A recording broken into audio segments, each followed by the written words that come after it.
Hello friends. आज मैं आपके पास म्यूचुअल फंड से रिलेटेड एक नई वीडियो लेके आया हूँ, जिससे आप समझ के अगर इन्वेस्टमेंट करते हैं तो लॉन्ग टर्म में आप एक अच्छा पैसा बना सकते हैं। इससे पहले कि अगर आप इस चैनल पे पहली बार आए हैं तो हमारे इस चैनल को सब्सक्राइब करें, लाइक करें और बेल नोटिफिकेशन दबा लें, जिससे हमारे आने वाले वीडियो आप तक पहुँच सकें। तो चलिए दोस्तों, मैं बताता हूँ म्यूचुअल फंड। म्यूचुअल फंड क्या है? म्यूचुअल फंड में आप इन्वेस्टमेंट कैसे करेंगे और किसे करना चाहिए?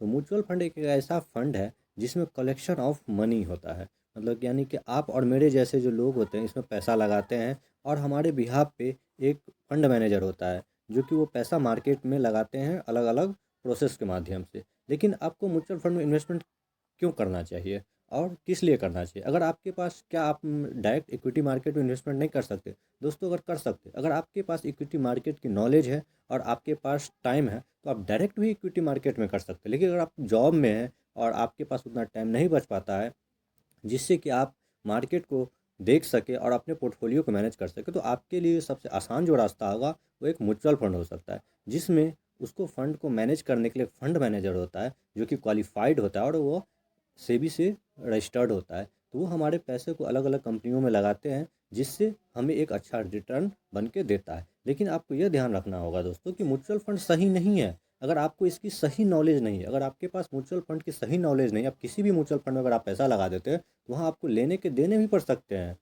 क्योंकि म्यूचुअल फंड में क्या है ना कि कई सारे स्कीम्स है जो अलग अलग सेक्टर को रिप्रेजेंट करते हैं। तो आपको जब म्यूचुअल फंड में पैसा लगाना होगा तो आपको सेक्टर के बारे में भी जानकारी होनी चाहिए, क्योंकि अगर आप किसी गलत स्कीम में पैसा इन्वेस्ट कर देंगे तो आपको लॉन्ग टर्म में लेने के देने भी पड़ सकते हैं।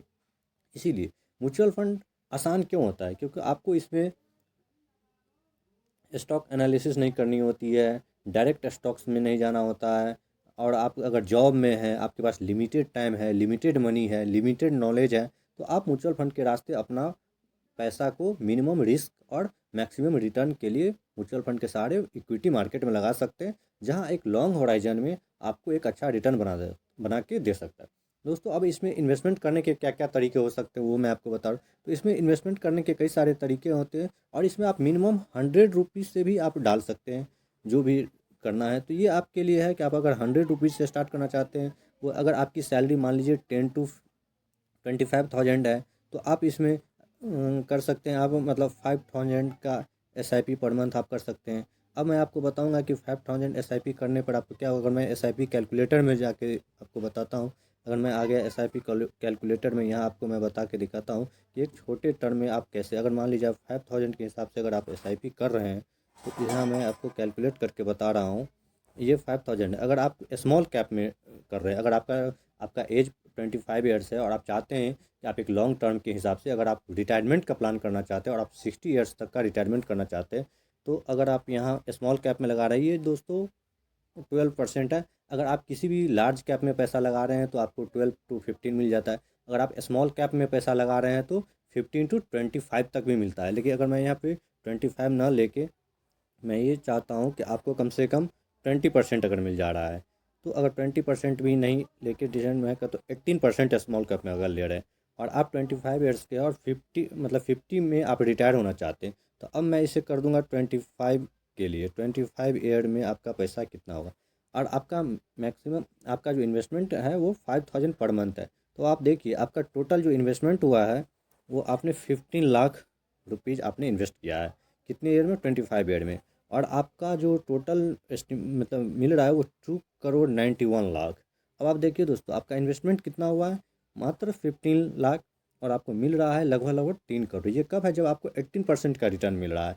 अब अगर आप चाहते हैं कि इसे 50 में ना करके आप 60 में रिटायर हो, तो आप इसे 30 ईयर्स तक के लिए अगर आप डालें, तो अब यहाँ भी मैजिक देखिए, आपका जो जमा हुआ है वो कितना हुआ है? 18 लाख रुपीज़ जमा हुआ है, और आपको जो रिटर्न मिल रहा है वो 7,16 लाख। ये बहुत बड़ी अमाउंट होती है दोस्तों अगर आप रिटायरमेंट करना चाहते हैं।